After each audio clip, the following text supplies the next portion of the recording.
অনেকবার প্ল্যান করে অনেকবার ক্যান্সেলও করে আজকে আমরা যাচ্ছি একটা বিশেষ জায়গায় ঘুরতে। তো যাওয়ার পর তোমাদের দেখাবো। তো ট্রেনে আমরা অলরেডি উঠে পড়েছি, আর এদিকে এরা গসিপ করছে, গসিপ। এখানে জোকারকে নিতে এসেছি সবাই মিলে। 2000 years later. আমরা অনেকদিন পর ট্রেনে উঠলাম।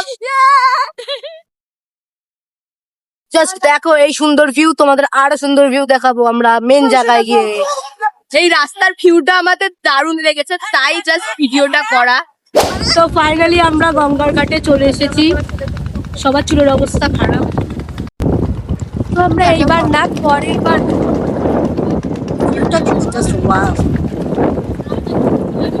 এটা দিয়ে আমরা উঠবো। গঙ্গার ঘাট থেকে উঠেই চলে এসেছি পাশের মন্দিরে সন্ধ্যা আরতি দেখতে। আমরা এখন মাটির ভাঁড়ে চা খেতে চলে এসেছি। এই যে আমাদের চা রেডি হচ্ছে, এই যে আমরা সবাই চা নিয়ে বসে পড়েছি এখন। এই ভিড় টেনে আমরা উঠে পড়েছি, এবার আমরা রায়নগর যাবো।